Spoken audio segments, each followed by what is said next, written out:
Sports America. Capturing the power, color, and action of uniquely American sports and the skill and courage of the competitors. Super Sports America.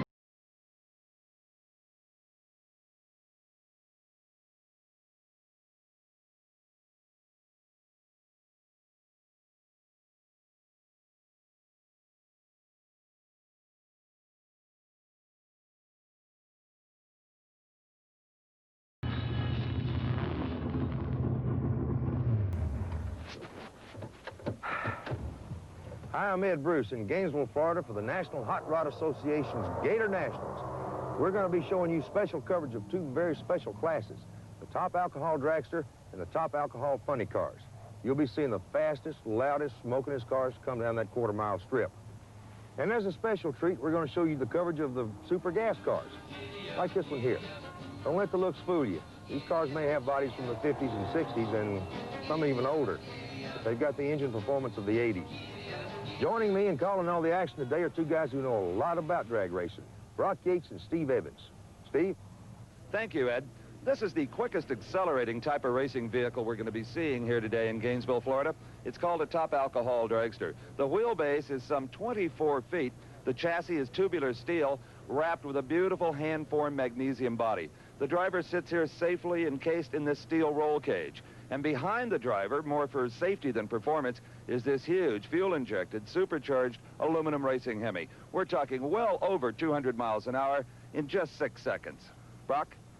Okay, Steve, you want to talk about big engines? How about this one? 500 cubic inches, 1,500 horsepower, an alcohol burner, and what we call a funny car. As opposed to your car, the engine's up front of the driver. Maybe a little bit more dangerous, a little bit more difficult to drive, perhaps.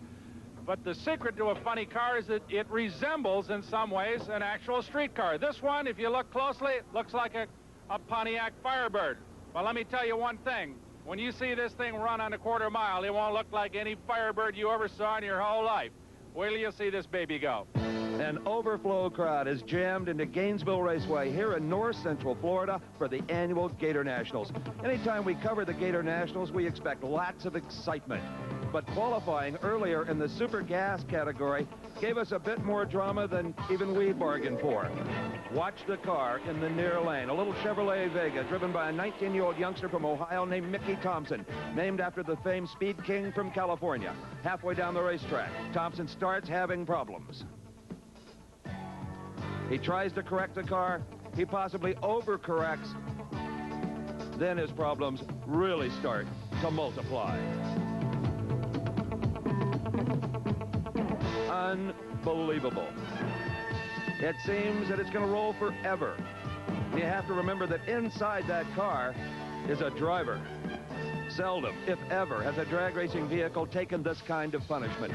4.5 times it rolls, finally resting upon the guardrail. The good news is he walked away.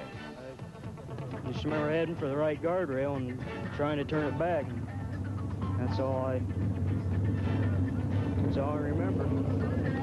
And remember it he will for a long, long time as we take another look at this incredible crash from a different angle. The people that write the rules of the National Hot Rod Association can be mighty proud of themselves. Their years of stressing safety have paid off as Mickey Thompson walks away a little stunned, but otherwise not a scratch on him. The sturdy steel roll cage inside that car doing its job. Race cars are getting safer, Steve, and that's a good thing because when you're running over 200 miles an hour, as these top alcohol dragsters are, you really need every little bit of help you can get. First round action, Buddy Domingue of Groves, Texas, versus Donna McCarthy, Manchester, Connecticut, a young gal. This is Buddy Domingue. He qualified number 5 at a 6.50 second elapsed time. Donna McCarthy is a 23-year-old student from Manchester, Connecticut. This is her first major competition.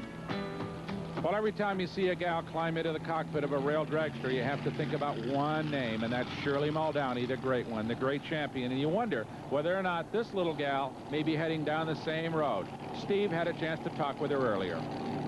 No, this is not Shirley Muldowney. This is Donna McCarthy, who's qualified in the quickest class we'll be seeing today, top alcohol dragsters. The first time you've ever qualified for a big race? Yes, it is. We're very excited about it. I bet you now you know how Shirley feels. There's 15 guys out here going after you. That's right. Well, that's all right. When we're in the car, we're pretty much equal, I think. Sex really doesn't make any difference, I think, then. I've heard that said. Yeah. When did you start all this? Well, I started racing 4 years ago. I started in a stock GTO at Connecticut International Raceway, and then I went to an altered, and then to this. So this is my second season with this car. Now, do you own this car, or? No, I do not. Ron Zavarella owns it, a partner of mine. Come here, Ron. Ron. How did you happen to pick this young lady to drive? Well, it's a long story. We both come from the same town, and I've been racing just about all my life. You know, working my way through the ranks, and I got out of it for a couple of years to pursue other things, and then I met Donna, and we started going to the track to spectate, and she says, gee, you know, you ought to get back into this thing. So I did for, you know, maybe a season. Then I asked her if she wanted to go for her license, and she ran 2/10 quicker than me in my altered. So she says, okay, we'll build this car and hit the circuit again. Okay, that's Donna in the far lane. Buddy Domingue comes out first. She gets a little bit sideways about halfway down, and Buddy Domingue takes the run, 6:48, 215 miles an hour. Oh, Brock, Buddy Domingue just flat out horsepowered Donna McCarthy. McCarthy got a little sideways, didn't cost her all that much time. Domingue is a former national champion. He really knows what this top alcohol dragster racing is all about. And here's another driver that's in that same league. This is Don Woosley, a past national champion. He's out of Winchester, Kentucky. He will be up against Jeff Jones of Edison, New Jersey. They have come from about 30 states here to the Gator Nationals. So it'll be Woosley in the near lane. In the far lane will be Jeff Jones. Jones is a mechanic, as we said, from Edison, New Jersey. Qualified at 6.68 seconds in the number 12 spot. Woosley, also an auto mechanic, qualified a bit quicker at 6.47. So on paper here, Woosley would have the edge over Jones. But they don't run the race on paper. They run it on 1,320 feet of drag strip. So as Woosley and Jones get ready to stage, let's go down to the far end of the drag strip where Brock Yates is with Donna McCarthy. Donna, good job. Yeah. Got a little bit of a hole shot on you, we understand, huh? Yeah, he did. He's a good guy, though. I hope he goes on to do it, buddy. Well, how'd it feel? Felt good. First time? Yeah, it felt good. It was a fast run. It loosened up a little bit out there, but hung on to it. Wanted to go for it, but we'll get him next time. Oh, yeah. Good job, Donna. Thank you. Super. Well, no, that's the fastest run of my whole life. Boy, now there's a lady with a great spirit. Donna McCarthy. She's a loser, but still smiling. So Jeff Jones will be in the far lane as he prepares to lower the shield down on his helmet. The blue car, the Jones brothers. In the tower lane, Don Woosley. Now, you can bet Jones is going to try to leave that starting line first. He needs a couple of tenths if he's going to compete with Woosley. Gets awfully close to the center line, maybe even touching it. Don Woosley will survive round number 1 with a 6.61 elapsed time at over 200 miles an hour. So Woolsey heads on into the second round, and let's not forget the kind of brutal finality of drag racing, Steve. There's no second chance. You got 1,320 feet to do it. If not, you're out. And we've got 16 cars in this first round, down to 8, and then down to 1 final winner at the end. Okay, we've got Bruce Horner, a plumber out of Bergenfield, New Jersey, up against Jay Meyer of Freeport, Texas. He owns a construction company down there. Bruce Horner campaigns an aluminum Rodeck engine, very similar to a Chevrolet, qualified at 652. For Jay Meyer, it's the Donovan engine, very similar to the early model Chrysler Hemi. He barely made the cut at a 674, Brock. So Jay's got to feel very lucky, Steve, because over 30 of these top alcohol dragsters came to Gainesville, and only 16 of them made the cut. A great wheels-up start by Bruce Horner in the near lane. The far lane, Meyer is all over the racetrack and has to get off the throttle to keep that car right side up. So Bruce Horner in a romp at 6.49 seconds, 208 miles an hour. And we'll be back at Gainesville Raceway in Gainesville, Florida for more Gator Nationals action. Florida, for more Gator Nationals action, I'm Brock Yates with Steve Evans and Ed Bruce, and more first-round top alcohol dragster action, Steve. You bet. In the near lane will be Troy Buff. He's only 20 years old. That was his sister you saw lining him up for the burnout. He'll be up against the Floridian Ken Smith in the far lane. Buff comes from a real racing family. His father, Willard, campaigned this car for a lot of years out of Bay City, Texas. They qualified number 8 right in the middle of the pack. His opponent, Ken Smith, this is the first time I have seen this Florida driver qualify at an important event, and he just barely did make that cut with that 688. Well, you know, Smith is a professional chassis builder from Miami, Steve, but so he may know more than we think he does, even though he's the last man in the lineup. Well, he's thinking hole shot right now because that's the best way for him to get around Troy Buff, who is a good deal quicker. It is Buff in the near lane. The far lane is Ken Smith.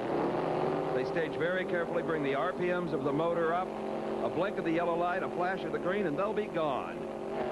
And gone a bit too soon is Ken Smith in the far lane as he red lights. That's a foul start. It means automatic disqualification. If your front wheel leaves that beam before the green light circuit is complete, it'll bypass the green and go to the red, and you are out. A fine 6:49 for Troy Buff as he moves into round number 2.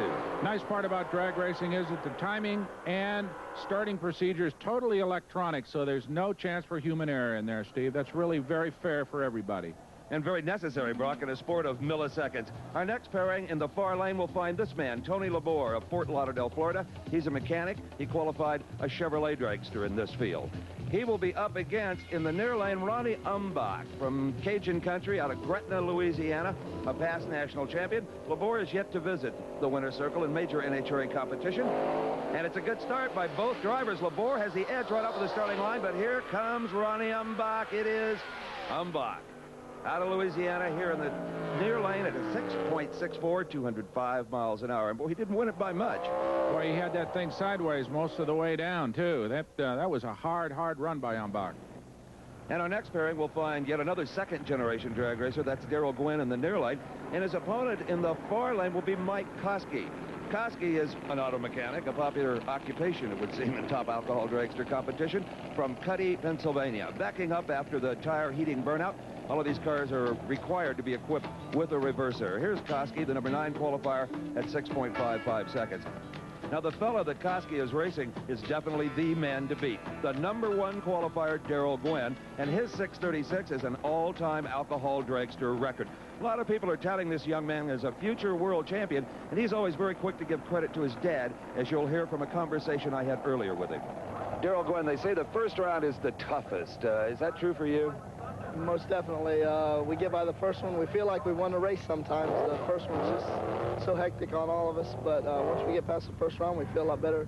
But then we got a final round, you know, after we get to second and third round. But I feel a lot better if we get past the first round. All right, take me for a ride here. Tell me what you plan to do in this race against Mike Kosky. We're going to play it by ear. Just going to do our normal deal. Like my dad tells me, just do your normal thing and you can win. You're the low qualifier. Do you risk running those kind of numbers and maybe smoking the tires or whatever? We backed it down a little bit for eliminations because the air's better today, so it ought to run real close to the same. Congratulations on the quickest time ever. Thank you very much. Very polite young man in the near lane up against the rolling rock car from Pennsylvania of Mike Kosky. They move forward very, very carefully, not wanting to get too deep in those beams and take a chance of red lighting.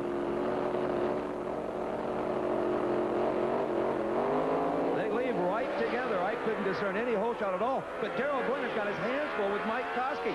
It is Kosky in a tremendous upset, and does his crew ever enjoy this? You heard Darrell Gwynn say that they softened it up a little bit. In other words, took horsepower out of it. That might have been a mistake. And that's an all-time career best for Mike Kosky. 6:40 at 215 miles an hour. Boy, is he going to be pleased. Let's look ahead to the pairings that are now set for the second round. It'll be Mike Kosky up against Buddy Domingue. Bubba Sewell will race Ronnie Umbach. Al DePozo meets Bruce Horner. Don Woosley will race Willard Buff. Brock Yates is with Mike Kosky. All right! He beat the kid! That's right. Thank you. Oh, I love it. You take any more than that today? No, I don't think so. I think we'll go faster. Do you? Yeah. We'll shoot a little bit. We'll get it out of it. We'll get it out of it. 6:40. I can't believe that. I've been waiting for that. I had him out of the hole, too. Did you? Yeah. I don't know what happened to him, but he was right with me about half track. All right, baby! Oh, I can't believe that. Well, you'd think he'd won the whole race rather than just the first round. Mike Kosky and his crew enjoying their day here in Gainesville, Florida at the Gatornationals. A career best 6:40 elapsed time and a big mile an hour, too, which goes to show there's lots of horsepower. And speaking of lots of horsepower, one of the most popular breeds of race car in motorsports, these are funny cars. The plastic-bodied, supercharged, alcohol-burning machines. It'll be Richard Bell, the number 5 qualifier at 6.62 seconds.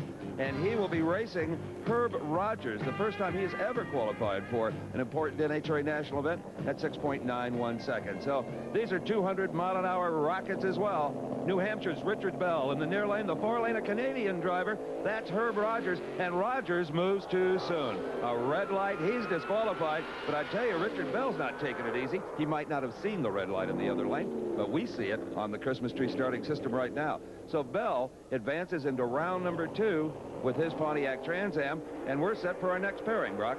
And it's a big one, Steve. We've got Bob Gottschalk, the world champion in that yellow car. That's an 82 citation. I'd recognize it anywhere, I think. And that's Fred Hagen in the far lane. They do kind of look alike, don't they? Hagen's a 41-year-old garage owner from the Chicago area. You find a lot of alcohol funny cars in that region of the country. And this is the world champ. Bobby Gottschalk qualified number 2 with a very quick 6.51 second elapsed time. While they're backing up these funny cars after the burnout, let's go down to the turnoff where Brock is with Richard Bell. Dick, congratulations. Thank you. 687-205. That's not bad. Had a little bit of tire shake, though. Gonna have to do a little work on the clutch, and we'll be back for the next one. Okay, well, good luck on the next one. Thank you. Well, hoping that he also will be back for the next one is the world champ Bob Gottschalk, the yellow car here. I had a chance to talk to Bob before the race about his strategy here in the first round. Well, Bob Gottschalk, last year you won the world championship, and now you've got to re-earn that number 1 spot. I think we can still hold on. We're doing pretty good here. We're qualified number 2. All right, tell me about the fellow you're going to race, and how's that going to go? Fred Hagen, he's a pretty good running car. He runs out of a lot of circuit races and runs out of the Chicago area. He's probably got one of the best cars in that area. All right. Fred Hagen's showing some real strength. Looks like Gottschalk may have his hands full, Steve. But look at Bob fly on the other end as he runs away from Hagen. I don't like the look of that smoke out of the engine, though. 6.66 seconds, 196 miles an hour. Not a very good speed. There may be some serious problems internally in the world champion's car. You know, Steve, drag racing is deceivingly simple. A lot of people think that longer races are more complex, but they're not. It's just that all this action of a big, long race is condensed down into a matter of a few milliseconds. One half of our next pairing is going to be Bob Elliott, one of 2 Canadian drivers to make this 16-car field, driving a Dodge Charger 2.2.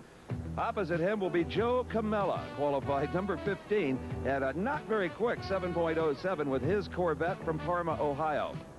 Before Joe Comella crawled into this dazzling-looking black Corvette, had a chance to talk to him about his role here, really, as an underdog up against Elliott. Joe, you're not the quickest qualifier in the field, to be sure, number 15. Does that put a little extra pressure on you to really leave on time, try to get the advantage off the starting line? Oh, yeah, it definitely does, yeah, sure. It takes a little pressure off of him because he knows I'm not doing that well, but it gives me a little advantage there, too, because he's confident that he's going to beat me. Did your guys work all night trying to get you some more horsepower? Oh, yeah, we've been working on it, yeah. Camshaft change, and we made a bunch of changes to it. I hope that really works out. Well, we're going to find out right now because Bob Elliott's going to be quite a test for Joe Comella. Elliott in the Northern Force car, inching into stage. Comella also allowing his car to just creep forward. They're ready. We've got a green light start, and Comella is right there with Elliott. Comella is making a race out of this. Elliott all over the racetrack. How about it? Comella's guys did find some horsepower overnight as he improves tremendously, and we've got some oily tires here. Apparently the engine exploding, and but coming to a safe stop is Bob Elliott. No harm, no foul. You wonder how some of these drivers even see out of these cars. Wally knew there was a growing number of speed-hungry street riders with no place to race. These were everyday men and women who just enjoyed fast cars, high-performance engines, and the thrill of competitive racing. By starting the NHRA, Wally was able to offer these people a safe place to race, off the streets and on the drag strip. And at the same time, he made drag racing a true spectator sport. Over the years, the NHRA has grown to become the largest sanctioning body in the world with more than 37,000 members from all 50 states and many foreign countries. As the sport evolved, an elite group of professional drivers and race teams has emerged. And last year, more than 500,000 spectators attended the 11 NHRA national events. But even with all the glory surrounding the professional racers, the real backbone of the NHRA are still the sportsman racers. The working men and women, like those Wally remembers from 1951, who enjoy drag racing as a hobby, as well as a sport. These drivers aren't after the big money purses. For them, the real thrill is the pride of owning and building a high-performance race car, the camaraderie, and the competition of heads-up drag racing. It's these everyday people that make the NHRA great. And thanks to Wally Parks, they now have a safe place to race. Stick around, and a little while later, I'll get a chance to talk to him. But for now, it's back to the script. Fellas? Thank you, Ed, and we're happy to give the spotlight to the sportsman racers such as these alcohol funny car competitors. Brock, we've got another international confrontation here. In the far lane is Barry Paton from Nova Scotia. Yeah, he's a 39-year-old airline captain, which is kind of a unique occupation in this field. Barry out of Waverly, Nova Scotia, way up north. He's running an 83 Cavalier-bodied alcohol funny car.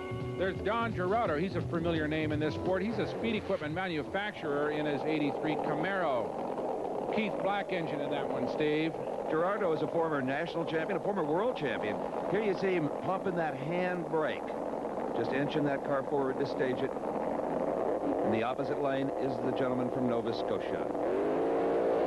They're up right together. The Canadian hanging in there in the far lane, but Gerardot just out-muscles him on the top end of the racetrack. Boy, I'll say 659 at 210 miles an hour, but trailing an awful lot of oily-looking smoke. May have heard some pistons in that aluminum motor.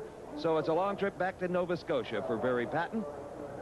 And we've got another pair staging at Pat, the Mouse Walsh from Upper Darby, Pennsylvania, closest to us. And in the red car, Phil Cerrone in an 83 Omni-bodied automobile, Steve. Now, the crewman here is performing an important function, Brock, backing that car up in exactly the same tracks that it burned out. That's the purpose of the burnout. It's to heat up the tires and also to put down some hot, sticky rubber to improve the racetrack. So the burnout's useless if you don't back up properly. Phil Cerrone backed up properly in qualifying to a 6.61 elapsed time to match up with Pat Walsh's 6.87. So it's Walsh who may well be gambling on a hole shot, playing those lights just as hard as he can. Here we look right down the barrel of the fuel injection, bolted to the supercharger, which is belt-driven at almost 50% faster than the engine speed. So if the engine's turning 8,000 in the lights, the supercharger is probably turning about 12. Walsh's car carries a Rodec block in his, while the Cerrone car's got a Keith Black engine. A lot of Keith Black engines in this class, Steve. A very popular engine in the supercharged ranks. A tremendous start by both drivers. Pat Walsh in the near lane, Phil Cerrone in the far lane. It is Walsh by just a little over a car length. 6.91 seconds at exactly 200 miles an hour, using both chutes and added safety precaution. So Walsh will be around the stage for the second round. And we move on in alcohol funny car competition. And we've got Lew Winters out of Cleveland, Tennessee, in the Cherokee Warrior against Eric Caskey, Hilton Head, South Carolina, the Raging Bull. Lew Winters playing peekaboo with our camera here, his head sticking through the escape hatch in the roof of the car, as you said, out of Cleveland, Tennessee. His opponent, Eric Caskey, is a restaurant owner, driving a Dodge Challenger, and he just did make this field in that last available spot, number 16. So it's Caskey in the far lane. It'll be Lew Winters in the near lane. You know, Steve, I think people may misunderstand a funny car in that you don't have to have the bodies match the engine. They can be anything you want. Run what you brung. As long as it's got alcohol in the tank and nothing more than alcohol, you're okay. 1,500 horsepower these supercharged engines develop, and it is Lew Winters in the near lane. In the far lane is Eric Caskey, and it's a good race till half track when something apparently goes wrong with Eric Caskey's car. Lew Winters probably never saw him all the way down the racetrack. At 670, 206 miles an hour for Winters. Okay, and we see the rear end of Rex Stevens' car, and a very familiar little statement up there. He who snoozes, loses. That's certainly a reference to that, using that Christmas tree lighting system. If you blink an eye, you lose, Steve. Rex Stevens is a rookie in this alcohol funny car competition, but not so in the far lane. It's this man, Gary Henderson. He's won a lot of important races, qualified well at a 6:57 for the Tennessee driver, and one of the prettiest cars in the sport. Rex Stevens, get this, Yates, is from Oblong, Illinois. As opposed to parallelogram or triangle, Illinois, where one of my hometowns. But, yeah, he's in an 83 Challenger bodied car, 29 years old. He's a mechanic. He's up against a very tough man with Gary Henderson and the Wizard. And Henderson can be a wizard on the lights, but not this time. Rex Stevens may have moved first, but to no avail as he gets too close to the center line. If you cross that center line, you could be disqualified. So he eased up on the throttle, and it cost him. Gary Henderson takes the Wizard into round 2 at 6:58, well over 200 miles an hour. This is WSJT-TV, Vineland. Frank Manzo out of Morganville, New Jersey, an 82 Trans Am. Runner-up in the world last year, #1 qualifier here at the Gator Nationals. He's up against Bogey Kell out of Adela, Alabama. Steve had a chance to talk to him both earlier. Frank Manzo, you're the #1 qualifier among the alcohol funny cars. Some say that's a jinx to be #1. Well, last year I qualified #1 most of the time, and I did okay. I like being #1. Do you worry sometimes when you run that quick and quicker than everybody else that maybe you're on the ragged edge? Is something going wrong? Sometimes, yes, but this weekend I think we can go a little bit faster. Tell me about your competition in the first round. How's this going to go?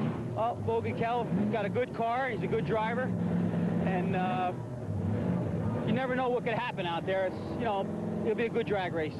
All right, you're racing the #1 qualifier. This isn't going to be an easy one. It's not. They all, you know, pretty hard. Manzo, he's tough. It's a tough field here. He's one of the best, and now's the time for us to step up. When you get a guy like him, see. You got to try to leave on him, is what you're telling me, huh? That's right. Got a good light on him. Step this thing up. I was surprised. Well, Bogey's going to step it up on old Frank, he says, and he's going to have to do that because Manzo is one of the toughest alcohol funny car drivers in the business. So as they're staging, we'll watch this thing go, Steve. Taking another brief little burnout is Frank Manzo behind the starting line, just again trying to get the tires clean. There you get a look at the butterfly-style steering wheel, the handbrake with a fancy wooden handle, and that was the parachute release that was mounted to the brake handle. Bogey Kell formerly campaigned an alcohol dragster. In fact, about 3 years ago, he won this very race, the Gator Nationals. So we got two very experienced drivers here. Manzo happens to be a little bit quicker in qualifying, but as we've seen earlier with the alcohol dragsters, that doesn't necessarily mean that you're a sure winner. Well, let's see if he can do what he hopes to do, and that's step up. In the Southerner, Bogey Kell from Alabama, New Jersey driver Frank Manzo. Quite a contrast between these two drivers. Not only just in accent, but in driving style and their approach to the mechanical into the sport. And they leave right together. Manzo in the near lane. Bogey Kell is falling back. It is Frank Manzo. But I guarantee you can hear Bogey Kell back there about a car length. We'll be back with more alcohol dragster and funny car competition here at the Gator Nationals.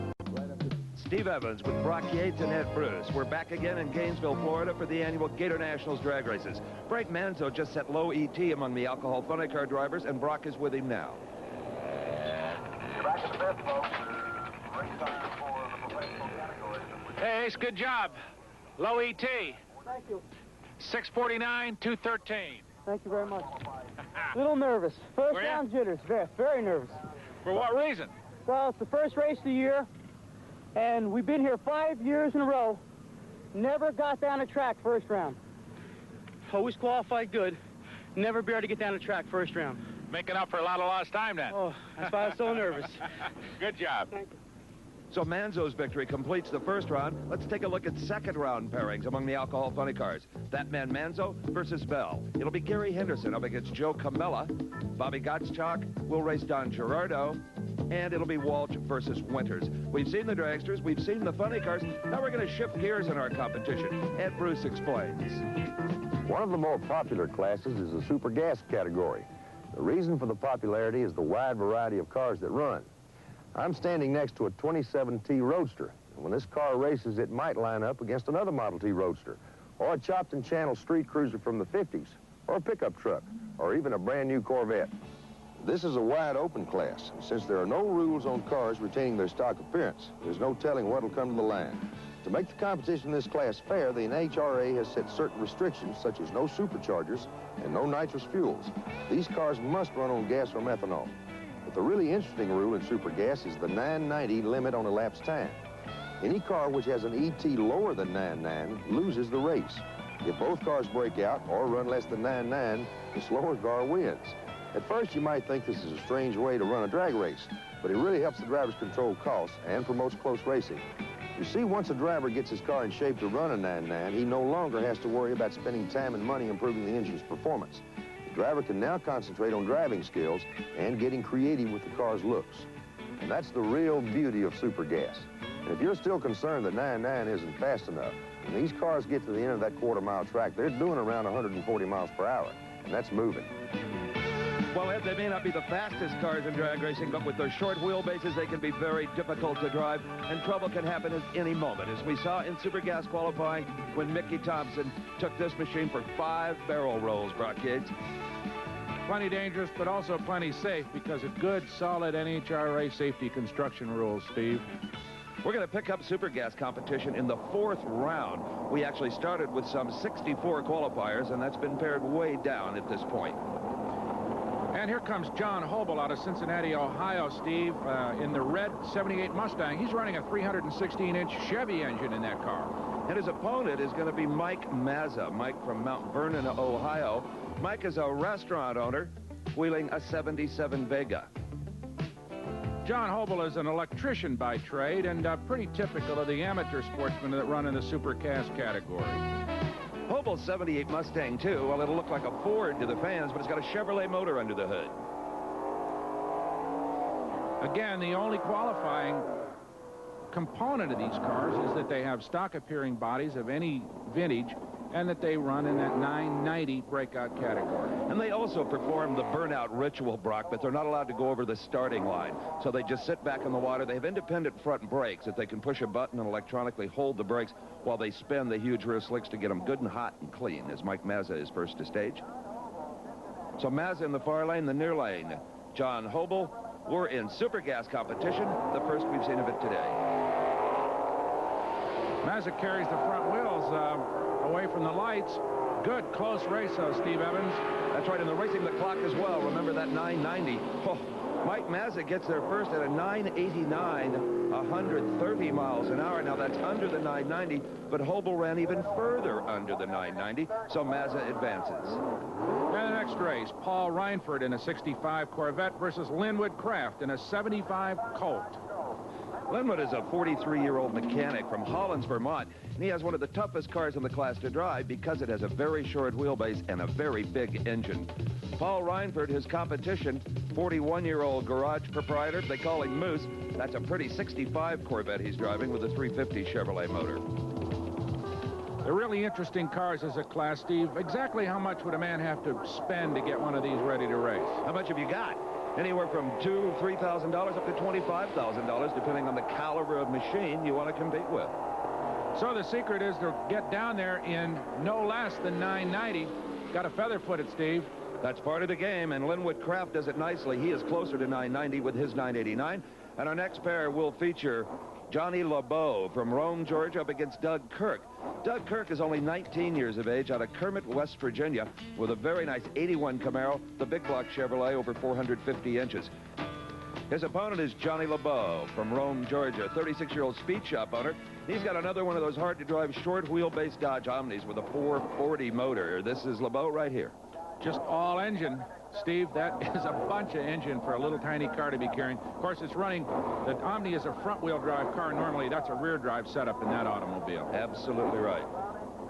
So, you know, reaction time is maybe more important here than it is in the heads-up non-breakout categories. Because if you can cut a better light, you got a little more cushion at the other end to play with that throttle. Getting awfully close to the center line is Doug Kirk, but he gets it back into his own lane, and from behind, nope, it is Kirk. Kirk there first, but he does not win. Johnny Lebor with a 978 is closer to the 990. So for Doug Kirk in the red Camaro, it's back to Kermit, West Virginia. But at 19, he'll have a lot more fun in this sport.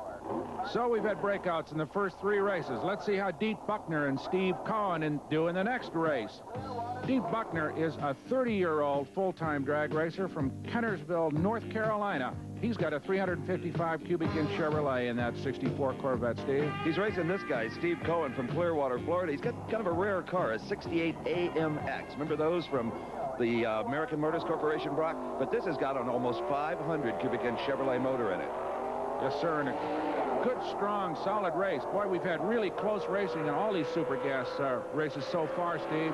And in the far lane, it is Steve Cohen there first. That's the perfect run, a 990. You can't do it any better than that, Brock. Steve Cohen hits that magic number. He's going to love that time slip when he gets it. Let's have another look at this race. Almost a classic super gas drag race, Steve. You bet it is. Wheels up action. The fans love these cars. They can identify with them. There's a lot of fans for the Corvette. I don't know how many they have for the vintage 68 AMX. More than they did now that he won one. But right down, just a matter of inches. Look at that. So only 4 cars remain now, and in the semifinals, it'll be Cohen versus Lebor. The other half of the semis in a matter of a very few minutes. The engines almost have zippers on them. They come apart very quickly. They can pound in new pistons in a matter of just a very few minutes. Don Woosley in the far lane getting set to face off with Troy Buff. Woosley, a former national record holder, has won a half a dozen major races in the National Hot Rod Association competition. And here is Troy. His father drove this car up until this year, and there's talk that even his younger sister may eventually take the wheel of the car. So the alcohol dragster ranks starting to fill up with young drivers, and then that's a healthy sign as the second-generation kids move into this sport, and the fathers take the roles of crew chiefs. And another sister backing up her brother, Troy Buff. Troy Buff's car is running an engine built by the Arias people in California. It's based on a 427 Chevy block. The Woosley car's got a Keith Black engine, one of the most famous names in all motorsports. Both those blocks are modified, Steve, especially for drag racing. They got the water passages blocked off because they don't need that kind of cooling, and they're especially strengthened internally for taking the kind of stresses that these automobiles put on them. But they're a special breed of engine you'll just find in drag racing, right? And they're very strong to withstand the high RPMs at the start. It is Don Woosley, the veteran, off first. He used Troy Buff in the starting line a bit. His experience pays off as Woosley, with a terrific 642 at 213 miles an hour. The car in the far lane is victorious over young Troy Buff. Well, it doesn't take him long to get the next pair lit up. It'll be the Evil Spirit car in the near lane. That is Al DiPozo. And his competition will be Bruce Horner. Horner over in the far lane. Bruce bouncing to a stop on those low air pressure rear tires. Brock Yates is at the end of the track with Don Woosley. Don, good job. 642, 213. You take it? Yeah. How'd you run? Well, it surprised me. We broke a motor the first round. I put an old junk head on it, but evidently it worked. You gonna have to stay with that head for the next round, too? Yeah. Okay. Yeah. That's all we got, so that's what we got to use. Okay, well, good luck. Thank you, sir. Woosley's starting to show the pressure, the strain of competition, running short of parts, and maybe even patience. And he's got just a few minutes to fix this car to get it back in the staging lanes. If he doesn't show up, he would be disqualified.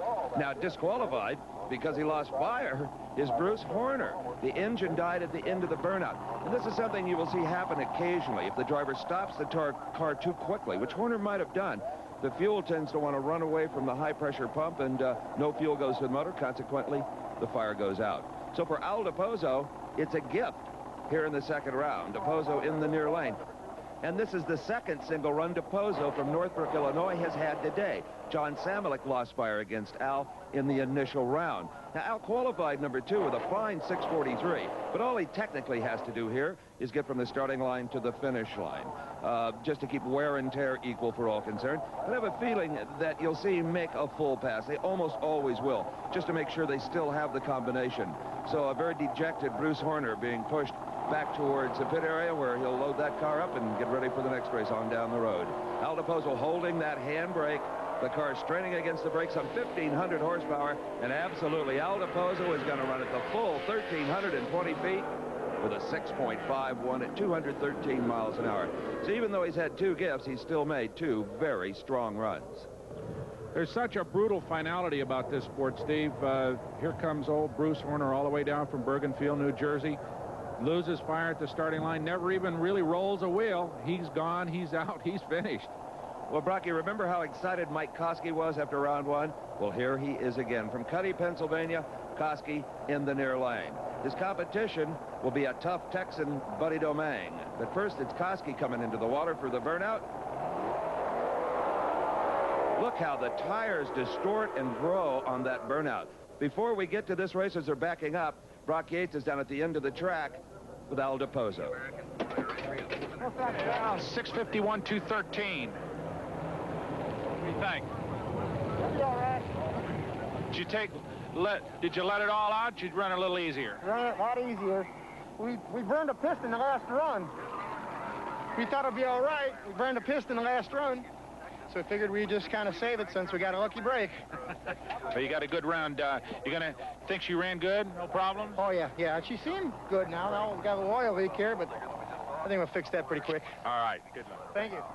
Even though he hasn't had to race anybody, he's still burning pistons. Just part of the game these days, the tremendous strain on these high compression motors. Mike Kosky near lane, the red, white, and blue car. Buddy Domingue here in the far lane from Groves, Texas. Domingue with the Arius motor, a little over 400 cubic inches. Mike Kosky, the Keith Black style, late model Hemi. Domingue brings the RPMs up, as does Mike Kosky.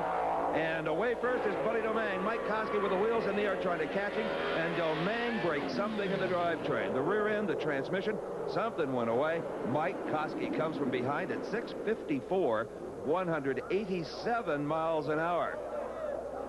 And Kosky also, it looked like he had some supercharger problems right in the lights. Let's look again. Look at Kosky here in the near lane. The wheel starts to go skyward. He stays with it, stays with it.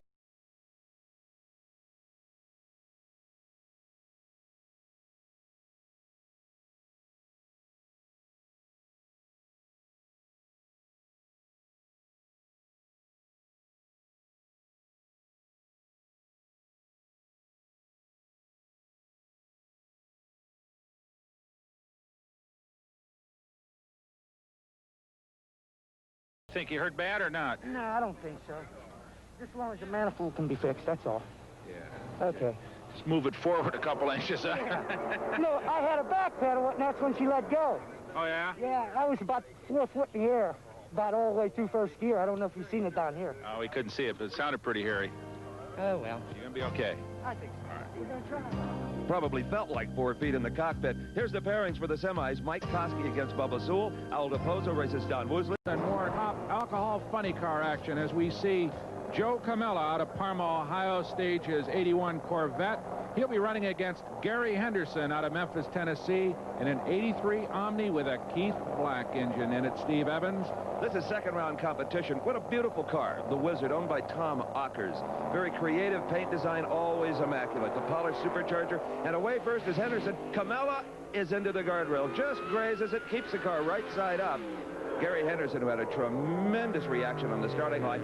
And I think Comella was having problems steering the car. When they leave the starting line, oftentimes they'll carry the front wheels just a little bit off the pavement. There's very little weight on them.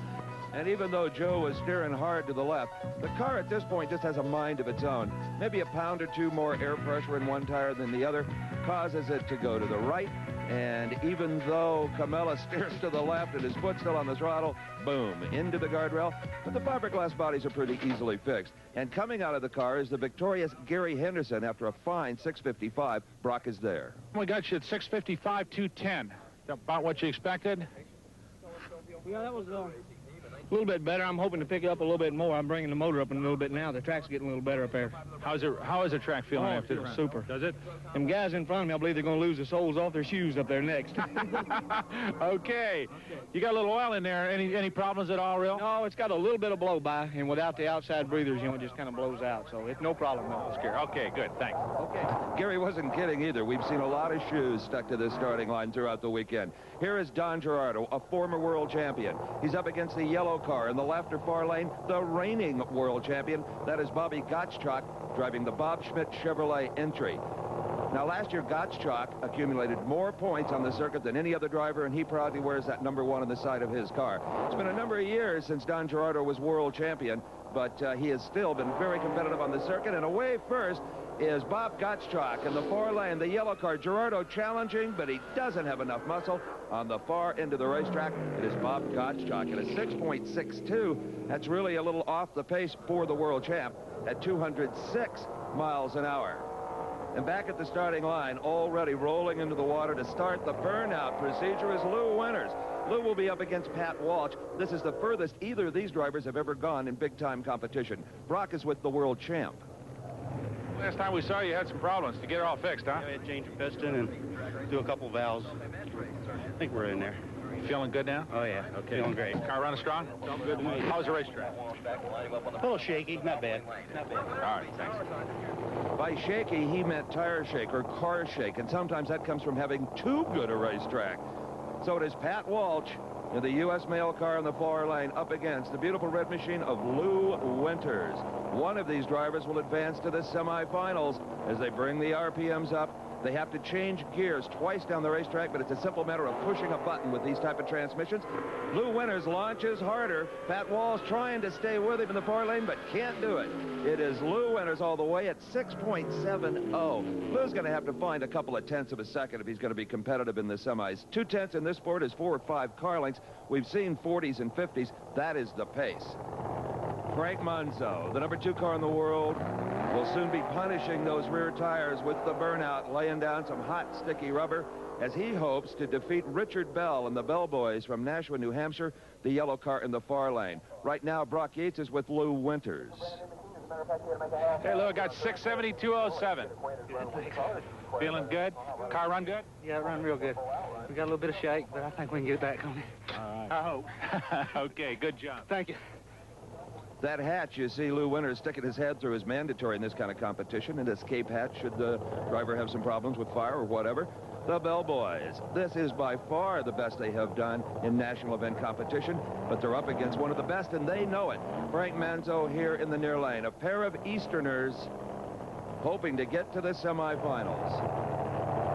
Staging very, very carefully, staring a hole in the Christmas tree starting system. They'll see a flash of yellow and hammer the pedal as hard as they can. It is Frank Manzo. Manzo running away from Richard Bell. Bell is not in the same race with the ace. Frank Manzo at 650, 214 miles an hour, and he is assured of a berth in the semifinal round. And here's how it stacks up. That man, Frank Manzo, against Gary Henderson and the Wizard. The other half of the semifinals will be Bob Gottschalk, the world champ, against the dark horse Lew Winters when we at the Gatornationals in Gainesville, where the alcohol dragsters are getting ready for semifinals competition. Brock Yates is in the pit area with Al DePozo. Al, last time I talked to you, the blower was about to fall off the back of the old car. Did you get everything put back on? Oh, yeah, that old Chevy, you don't know the difference. Probably run as good without it, huh? Yeah, we're going to put a fresh one on right now, and we'll see what happens. It's a good race right now. It's coming up against us and Woosley. Yeah. So we're going to put everything in it. What'd you do? Did you shear some bolts off of that all in half? It looks like the front seal in the front of the blower has let the oil drain inside the blower. Okay. So that's why it slowed down a little bit. But you're feeling good. You got everything buttoned up now? Yeah, we're getting there. We're getting there. Another 10 minutes, we'll be ready. All right. Well, good luck. Thanks, Al. Thank you. Sure. So while the crew concentrates on the engine and the supercharger, Al DePozo himself will take care of the all-important transmission maintenance. Just a few trailers down from Al is Bubba Sewell, the 19-year-old kid from Texas. That's his dad giving him a hand as they have got this engine just about back together. Bubba is only 2 win lights away from what could be his first ever national event victory. Ed Bruce is with a special guest.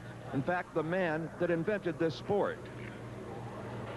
With me now is the president and founder of the National Hot Rod Association, Mr. Wally Parks. Mr. Parks, nice to see you, sir. Thank you. I know there are a lot of levels of competition in drag racing. How did the alcohol cars develop? Actually, it developed as a part of the evolution of the sport. It started out purely as a gasoline-powered, street-driven type of thing, but as the cars were looking for more and more horsepower, the builders were on the thing. They came up with what they considered to be exotic fuel, and alcohol was the one that came into being. But it seems to me that the intensity of the competition is at least equal to that of the pros. It carries over into the expertise of the crews and even sometimes the sophistication of the cars. Do the alcohol cars sometimes serve as a stepping stone to the pros? They definitely do that. They're just as tricky to build and require just as much expertise as far as the construction of the car and the handling of the car. Costs a little bit less, and we've got some very successful professional racers now that have come out of the alcohol ranks. Mr. Parks, thanks for taking the time to talk to us, and congratulations on building a great racing organization. Thank you for being with us. Let's go back to the track for more racing. All right, thank you, Ed and Wally. Wally Parks, certainly one of the most respected men in American motorsports. Brock? No question.